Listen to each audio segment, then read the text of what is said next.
How is civil society a key pillar for democracy? Welcome to Future Hindsight, where we take big ideas in civic life and democracy and turn them into action items for you and me. Because democracy is not a spectator sport. Tomorrow starts right now. I'm Mila Atmos.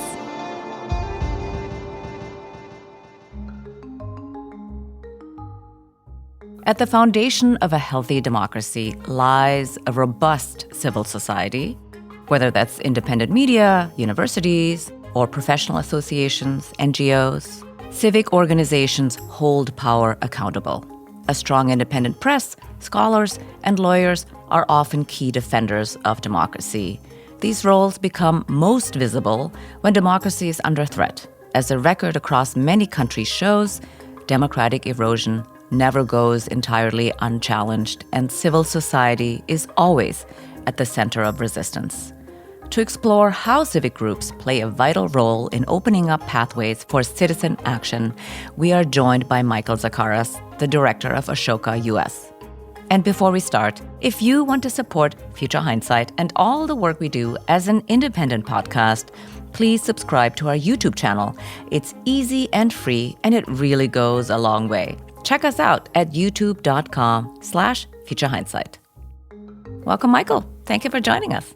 Thank you. It's great to be here.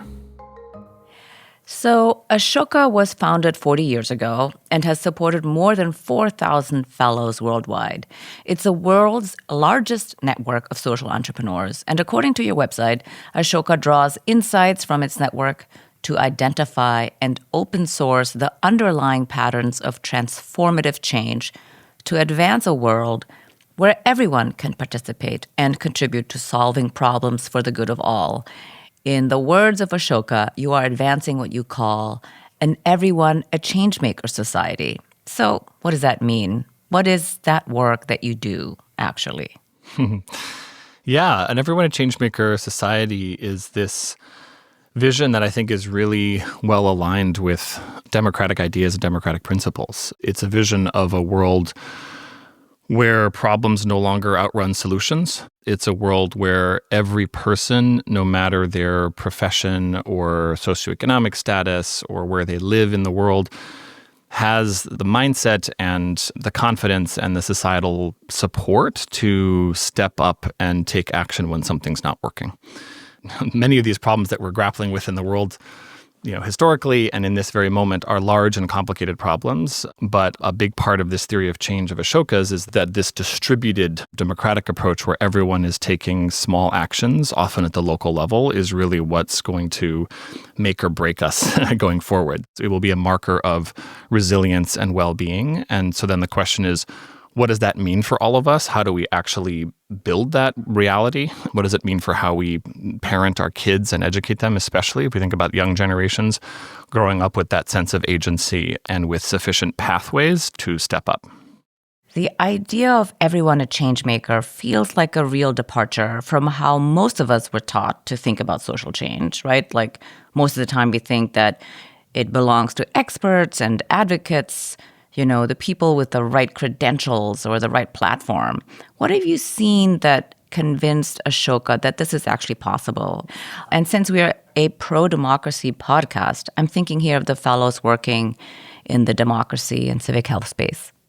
At the core of our identity as an organization are these 4,000 Ashoka fellows, right? These are pretty incredible change makers who are often changing their fields, at a national level or even beyond. They're the Olympic athletes of the social change world. Many have gone on to win Nobel Peace Prizes. We think of them as real systems changers. But one of the things that we noticed in our selection process, in these countless conversations that we've had with them all over the world for decades, is that they caught this bug of something's not working and I can do something about it pretty early in life. And so we realized, that's a pretty interesting, very common pattern of people who end up in the sort of top of their game in social change, that somewhere along the way, but often pretty early as 10, 12, 15, there was something small that they did. And our founder refers to that as this life PhD. He likens it to that moment when you finally take the training wheels off the bike and you find your balance. People remember that first bike ride. So what was that first moment that as a young person, you felt like, oh, I did this thing, and you feel different after that, your sense of agency and potential. And so they had experienced something profound in their lives. And often there was someone in their lives, whether it was a parent or a teacher, to create that space and encouragement to step up. So yes, I think we do often think of this as the work of other people. But I think there's obviously enormous power in the aggregation of small steps. And I think one of the diagnoses of our problem right now in society and a kind of lack of civic health in our democracy and elsewhere is that people are stepping back and they feel less that these problems are theirs, or they're so overwhelmed by the size of those problems that it's just easier to kind of retreat inward. And so in addition to this pattern of finding your power early, our Ashoka Fellows in the democracy space and elsewhere are really effective at creating spaces for people to find that power, right? I think it can be isolating to feel sort of like an atomized individual in a world with very challenging, complex problems. And if you have social entrepreneurs there and civic leaders, create some of that infrastructure or architecture for you to step in and be effective, that's a really powerful combination. So we're not just asking people to figure it out all on their own. They're saying, okay, here's a tool that helps you do better. One great example is our Ashoka fellow, Eric Liu, who has devised this really beautiful creative ritual called Civic Saturdays. It's a kind of civic analog to church, where you have a rhythm of a gathering of civic sermons, of renewing faith in these ideas that we all hold to be really critical in a functional democracy. And he creates the space for people to join those, to be trained in how to lead those, and to start kind of rekindling that democratic faith in cities all across the United States. That's a great example. I'm going to ask you about Civic Saturdays a little bit closer to the end, and so you can share where people can find Civic Saturdays in the United States. But I have a philosophical question first about how Ashoka thinks about the relationship between civil society and democracy. Do you see a healthy civil society as a precondition for democracy to function? Or do you think it's actually the other way around? That's a good question. I think of a healthy civil society and a healthy democracy as two sides of the same coin. They're in a very close symbiotic relationship with one another. You look around the world at places where civil society, or what Ashoka refers to as the citizen sector, you look at where it's stymied, and it's often where dictators and autocrats are in control, right? Ashoka thinks of democracy as more than just free elections and robust institutions. I think there is this cultural piece to it, a kind of daily, weekly practice of building this muscle. When people have opportunities to feel a sense of agency and feel powerful, again, often at the local level, sometimes as a young person, like there was this thing that wasn't working at my school and I did something about it, that feeds this inclination to do more. And I think those are the kinds of people who are more likely to vote and are more likely to participate in local elections and are more likely to engage in civic groups because it becomes part of their identity, right? So in some ways, I think that voting and, the traditional markers that we look at in terms of healthy democracy are an outcropping, an outflow of people who are civically engaged more broadly. Well, we know that democracy has always rested on the idea that ordinary people have a voice in shaping their world. And you're talking about people here who had an initial spark when they were very young, 10, 11, 12, something like this. And I think people don't ever shake that faith once you have it. But we need more people to feel this way, right? We can't rely on, in terms of the scale, let's say, essentially a handful of people who have had this experience. So I would say that increasingly people feel like it's no longer true that they have a voice in shaping the world, if it ever was. And as we're thinking about collaborative leadership and the changemaker mindset becoming a stronger tool of civic participation, how would you describe an active and effective citizen? Like, what are the key foundations to this person? I think empathy is a big part of this. This is something that Ashoka has also focused on over the years. It's asking ourselves, basically for our equivalent is, what are those change maker skills, right? Like, what are the building blocks? And I think those translate very closely to an effective citizen in this moment. And some of the key ones are empathy. I mean, it's an ability to sort of see the world through somebody else's shoes, and also to have a kind of other regarding quality. And that's what's so interesting about empathy, that we talk a lot about resilience and persistence and grit and many of these things that are about the individual. But what empathy requires is for you to sort of look up from your standardized test and look at the people around you in your class and take some sense of ownership over the collective. So I think that's a really big piece that is rooted in a sense of values, a sense of right and wrong, and in a sense of responsibility, really. And I think we have strayed from that. I think that in our sort of deeply meritocratic society, there's just this kind of cynical worldview that has taken hold. You got to kind of claw your way ahead, be the best in your class, come out and accumulate wealth and sort of protect yourself from all of this dangerous stuff that's happening around you. And I think we really need to ask ourselves how we've gotten so far down that path, and how is it that many of our leaders, certainly in the private sector and in our political world, kind of embody that mentality, and what is the alternative, and how do we sort of shift people onto a different course?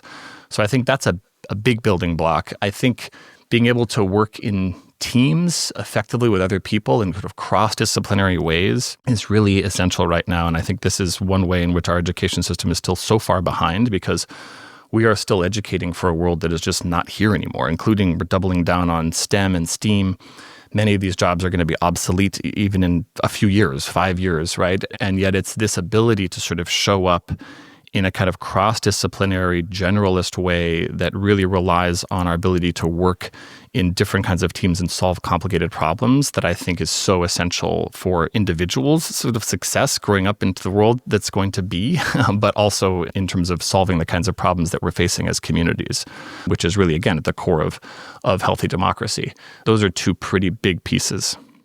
So, as a follow-up, how does Ashoka fit in the organization? Like, we've already discussed that you have fellows working to strengthen democracy and civic participation at a moment when both feel genuinely, or not just feel, but when both are genuinely under threat. So what are the initiatives that you've seen work in recent years, in addition to Civic Saturdays?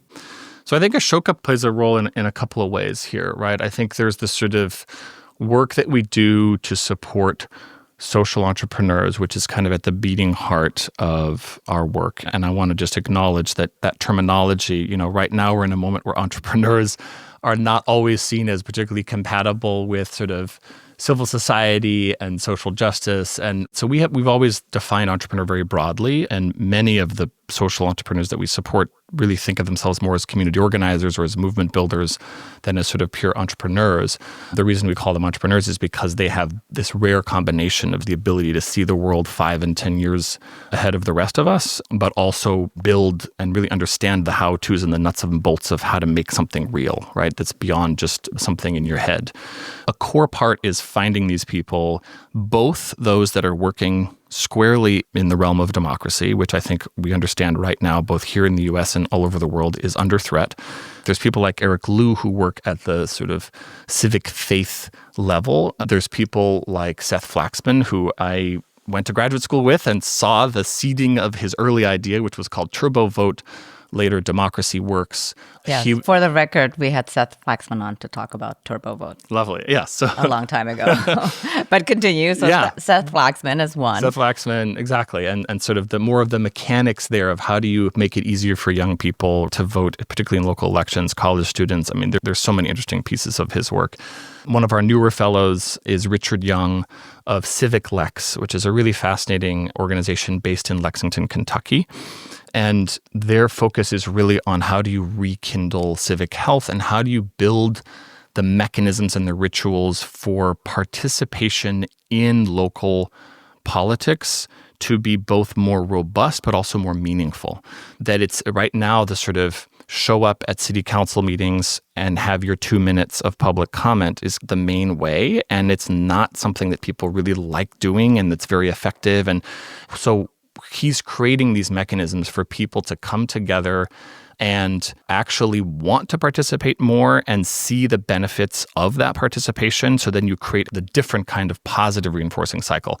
This includes showing up at people's homes and getting 1,500 sources of input for the Lexington Comprehensive Plan, right? As opposed to the traditional way, well, you come to us if you have some thoughts. You're actually showing up so that many more kinds of families are actually sharing what it is that matters most to them about the future of their city. So there's people like that who are focused on many different aspects of a healthy democracy. But then more broadly, the kinds of Ashoka Fellows that we're supporting are almost to a T, all of them, building this changemaker muscle of people in this country and beyond. And that can be Ashoka Fellows working in criminal justice reform, working on climate change. One of our fellows who founded this group called Adventure Scientists, he basically realized that, look, data collection about how the climate is changing is something that is often very expensive to send researchers all around the world. So let's get people who are out there doing adventure stuff like backpacking, like kayaking, like surfing, and have them be trained to get sufficiently high quality samples. And one of the greatest examples was more than 10,000 samples from oceans all across the world in the microplastics study. So you're basically getting people who are outdoor enthusiasts who want to contribute to our understanding of how the world is changing, to give them those basic tools to be part of the solution. So many interesting examples like that all across our fellowship. Exciting. I really like the Civic Lex example. So you just called out all of these individuals, single persons, right? But systems change slowly and unevenly, and no single person can really sustain systems change alone. How do you think about the tension between supporting individual changemakers and building the collective infrastructure, meaning the networks, the funding, the cultural shifts that make systemic change actually stick? Yeah. There is this tension, and I think we at Ashoka are very aware that it's not just that individuals aren't necessarily going to produce systems change. Just even one very effective idea and organization alone, it's going to take this mosaic of solutions, really. And part of our role as Ashoka is to find these multiple really interesting ideas within a broken system and then try to create more connectivity within and across those leaders and ideas. So, for example, within criminal justice reform, right, this is a big, complicated system that needs to be rebuilt from the bottom up. And you have some fascinating social innovators who are focused on everything from prison diversion programs for young people to restorative justice approaches that are extremely effective, to parole reform, to reentry programs. And one of them also is a great example of pulling in citizen power. Our fellow Raj Jayadev, who's based out in California, but this work has now become national in scope. And the idea is what he calls participatory defense. And it's essentially taking community organizing principles and bringing them into the courtroom so that when someone gets accused of a crime, you don't just show up in solidarity, but it turns out there's some key moments between an arrest and a sentencing when family members, neighbors, just people who care, without any formal legal expertise, can come together, sometimes in partnership with public defenders who are notoriously overworked and I think can spend an average of 6 minutes per case that they see. And what you're doing is you're shifting the balance of power in the criminal justice system in a way that now they've cumulatively reduced 15,000 years of prison time as a result of this work. And so this is a classic example of both how we can shift systems together across multiple ideas, but also in Raj's case, how so much of the power of the work is actually held by citizens who are just given a little bit of a blueprint for how to show up and be most effective. Right. Well, how do you think about partnerships, between citizen change makers, individual citizens that participate alongside one of your fellows and being paired with a bigger, I don't want to say necessarily an organization, but something bigger that really, what you just described? How do you think about those partnerships? And in your mind, what makes an effective partnership to really change, put a real dent in the system? Partnerships are so key to having real broad impact. I think, again, this is a way in which social innovators and democracy are in this interesting relationship, which is that historically it's been civil society that has often been a source of new approaches, whether it's in labor organizing, you name it. I mean, these are ways. More recently, you have Ai-jen Poo, who's been behind, I think, this real cultural and narrative shift in our country that sees caregiving and care work as a critical part of our economic infrastructure, right? It is the work that makes all other work possible. That's not something we were talking about 10 years ago. Now it is. And I think there's enormous policy implications now. We're much closer to having real conversations. And we were one vote away from, having something like universal pre-K. And that's because she has helped shift our mindsets.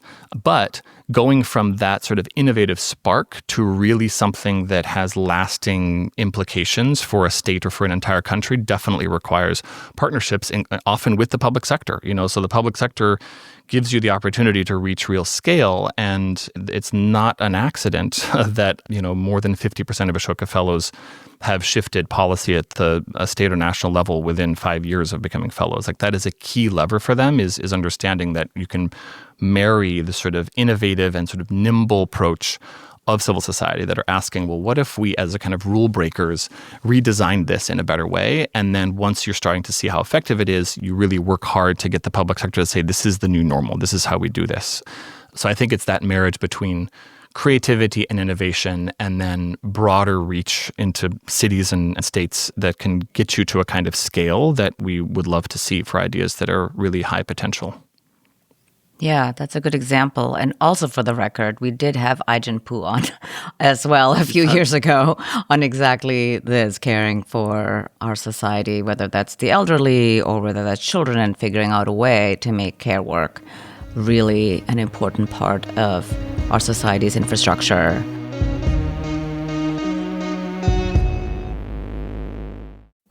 We'll be back with Michael in just a moment, so stick around. You have to hear this episode's Civic Spark, one small step we can all take to be more empowered and ignite collective change. But first, when I first started Future Hindsight back in 2018, every day seemed to introduce another question that needed an answer. And doing it all on my own was overwhelming. I'm sure you can relate when your to-do list just grows and grows with new tasks every day. It can pretty easily start to take over your life if you're not careful. But what if you could find the right tool that not only helps you out, but simplifies everything? Sounds like a game changer, right? For millions of businesses out there, that tool is Shopify.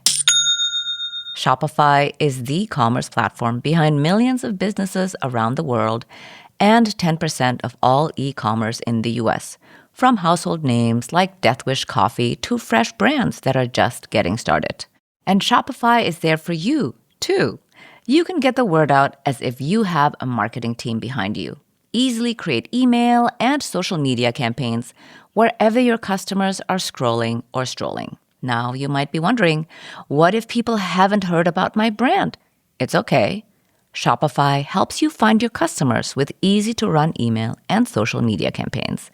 So tackle all those important tasks in one place, from inventory to payments to analytics and more. No need to save multiple websites or try to figure out what platform is hosting the tool that you need. Everything is all in one spot, making your life easier and your business operations smoother. What I love about Shopify is how no matter how big you want to grow, Shopify gives you everything you need to take control and take your business to the next level. It's time to turn those what-ifs into cha-ching with Shopify today.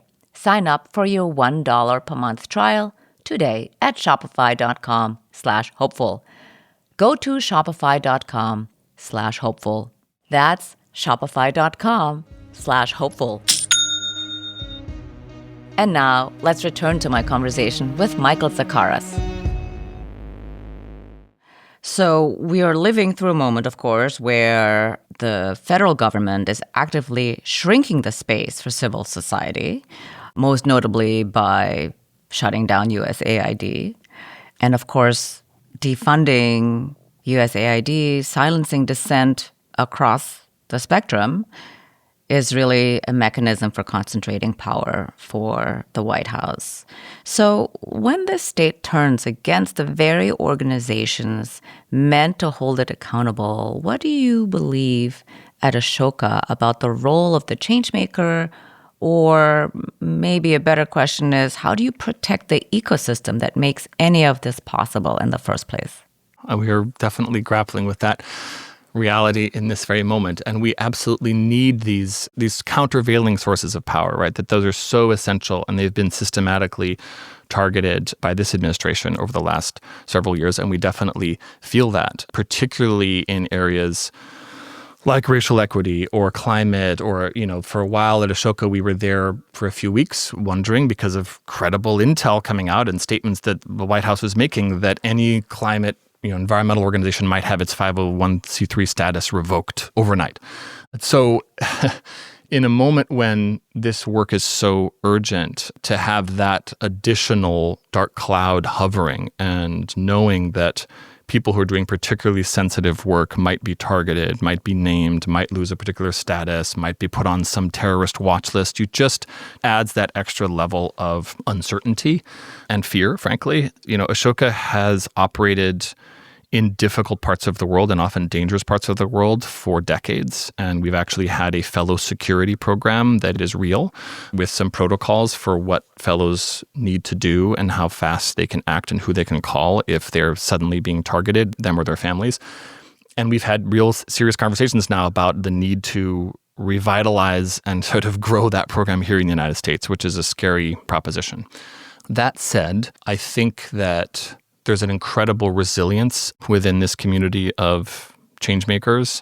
They are not slowing down. In some cases, they have to be a little bit more cautious about how public they are with their work. But I was just in a large gathering of 70 fellows as part of our 25 years of work in the United States. And it's just remarkable to see how resilient this community is, how committed they are to this work, and to just finding ways to keep going. And so I think for the world of philanthropy, and for anyone who wants to have an impact and wants to protect this fragile thing, which is healthy civil society in this country, this is the moment to really step up and to ask, what is it that these innovators for the public need to navigate this particularly difficult time? They should be thriving. We should not be stuck in this kind of resource-scarce moment. USAID cut obviously enormous amounts of funding, particularly for fellows and other organizations working internationally.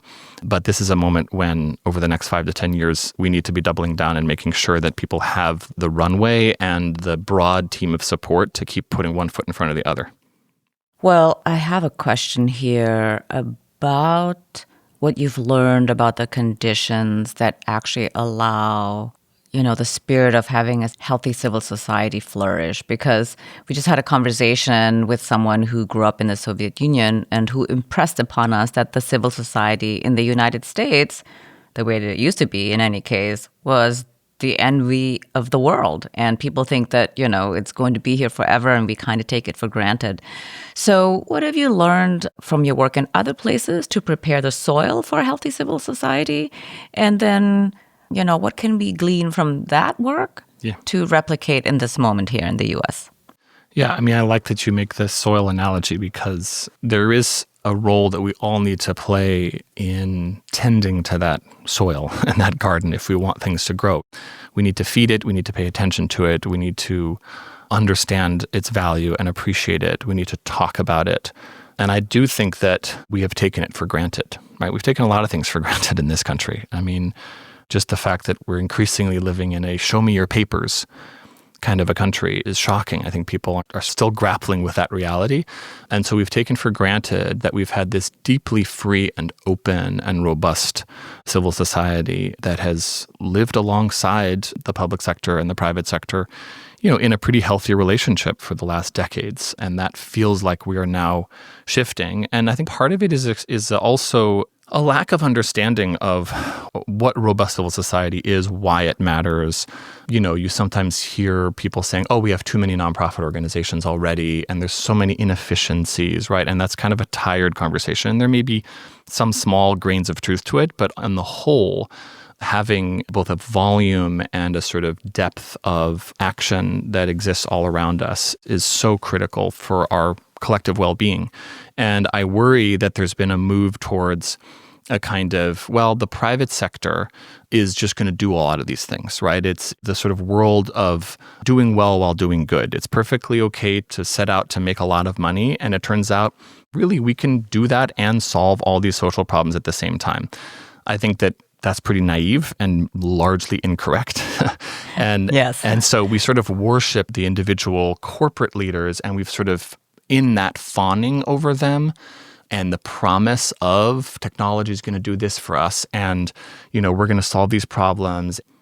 I think it has contributed to a declining appreciation for the role of this third sector, the independent sector. And now we are grappling with the implications of democratic institutions crumbling in front of our eyes and a sort of runaway private sector that is increasingly monopolistic and in bed with our political system.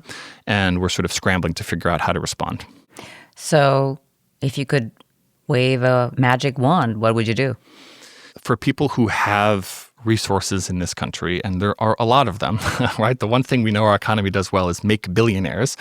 I would want to create this sort of a mass movement of young people who, and not just young people, really anyone, but I mean emphasizing young people, who are interested in grappling with public problems, to make it as easy as possible to make that choice.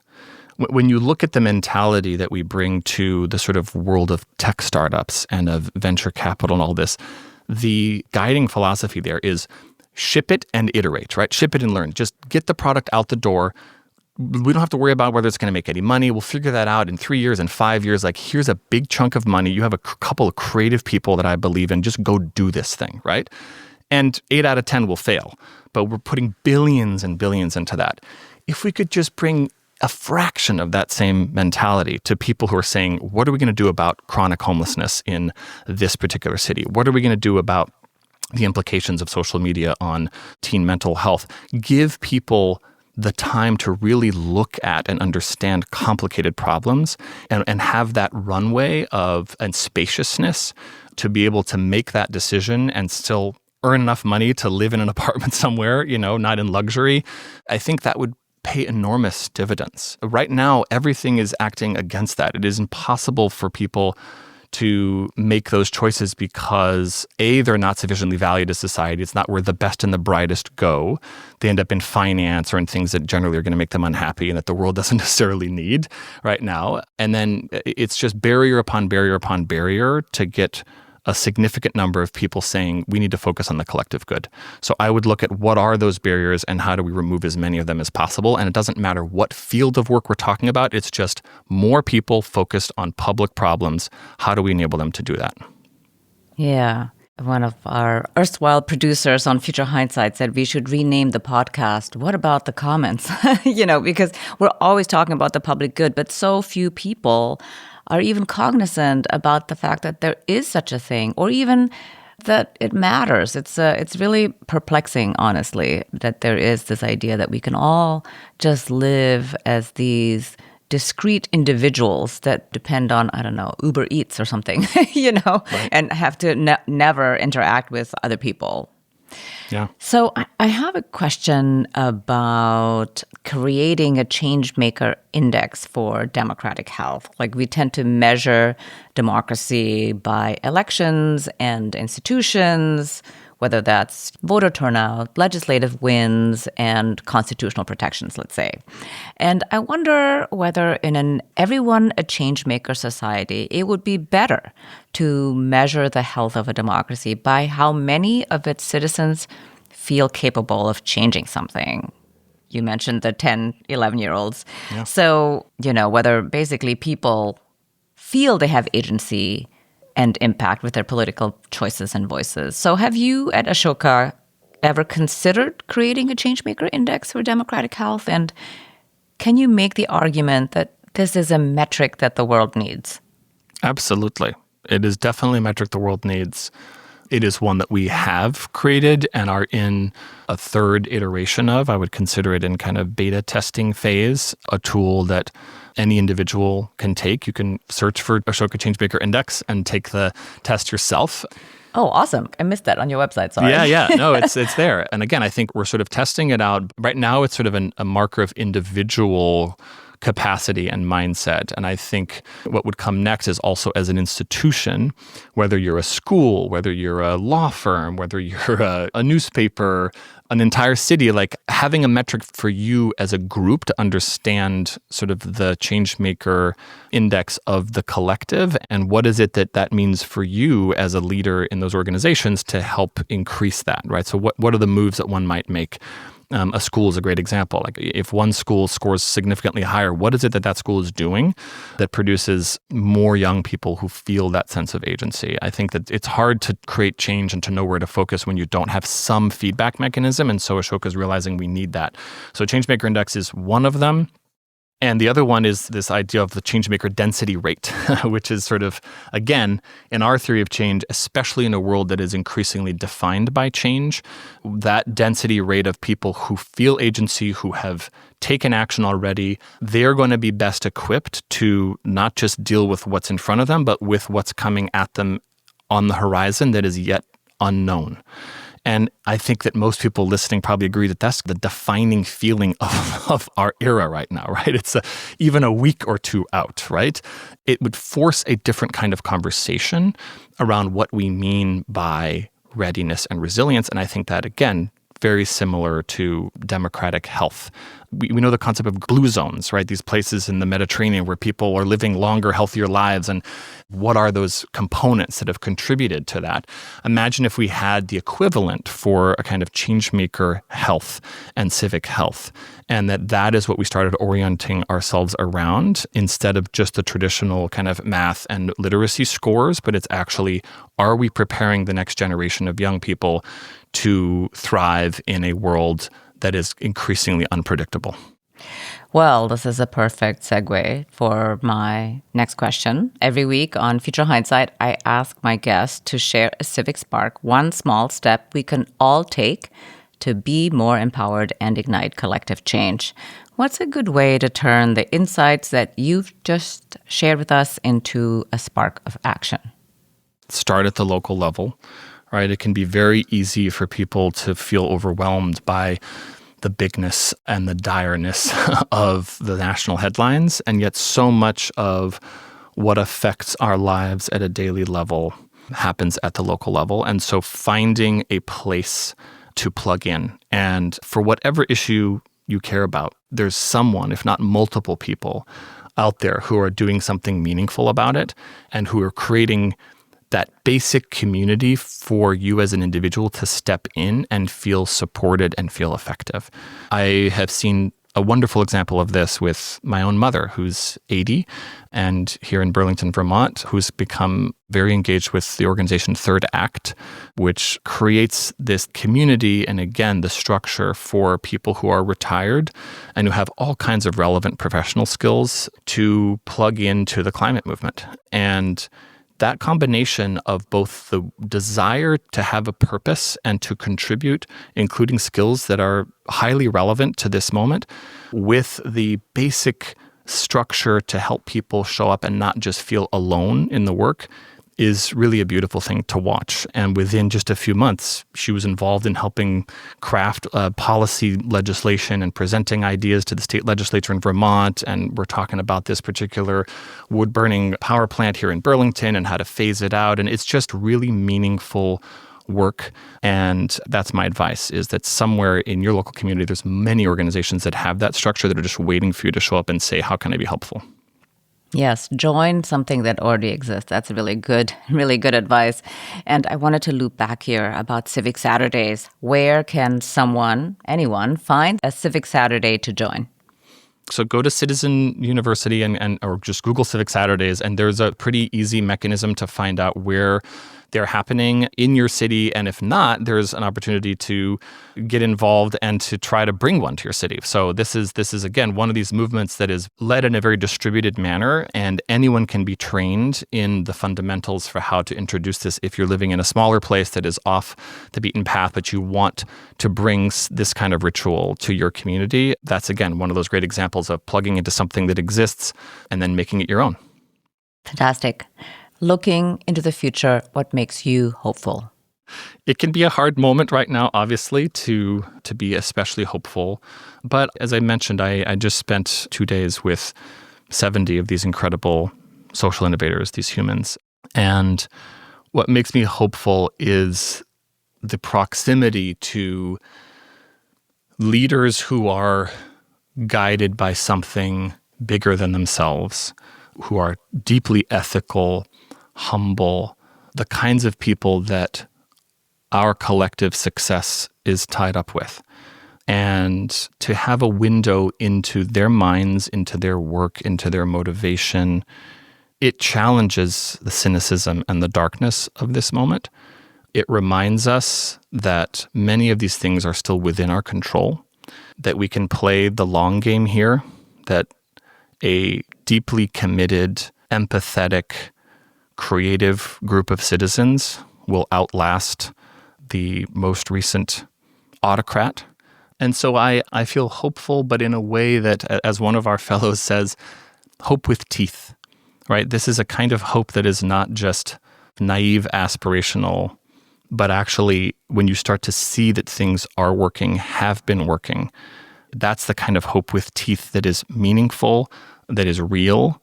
And I think we need to just tap into those stories and those people and those successes that are actually all around us.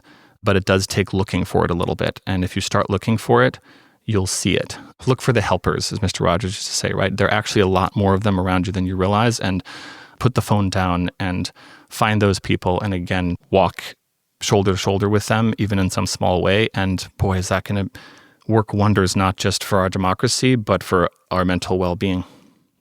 Yeah, hear, hear. Thank you very much, Michael, for joining me on Future Hindsight. It was really a pleasure to have you on the show. Really a pleasure to talk to you. Thank you so much. Michael Zakaras is the director of Ashoka US and the co-founder of Ashoka's All America initiative, which pushes the boundaries of social entrepreneurship beyond coastal cities. Remember, civic action doesn't have to be complicated. It's about small steps that spark progress, like sharing this episode with a friend.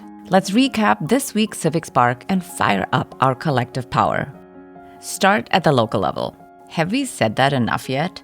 We might sound like a broken record, but so much happens at your local level that affects your life. Find a way to plug in, figure out who is making moves in your community, and get in touch. See how you can help. And if you need to grease the wheels before you get going, check out Civic Saturdays. Next week on Future Hindsight, we're joined by Gal Beckerman. He's a staff writer at The Atlantic and the author of How to Be a Dissident. If your attitude is, look, if we don't do anything, things are going to get worse, or probably going to get worse. Without our action, that is most likely the general direction of things. I think it sharpens the mind. I think it makes you think, what can I do right now? What can I do this very moment with my abilities to do the most possible good? Or maybe it's to decrease the least possible harm. That's next time on Future Hindsight. Now, be sure to follow us on your podcast app so you'll never miss an episode. Oh, and while you're there, please leave us a review. It really goes a long way for other listeners to find our show. And if you're listening on your browser, you can find Future Hindsight on Apple Podcasts, Spotify, or any other podcast app. We are here to build your civic action toolkit every week, so follow Future Hindsight now and we'll come right to you. And if you want to support Future Hindsight and all the work we do as an independent pro-democracy podcast, please subscribe to our YouTube channel. Head to youtube.com/futurehindsight now. Thanks for tuning in, and until next time, see clearly, act boldly, and spark the change you want to see. This episode was produced by Zack Travis and me.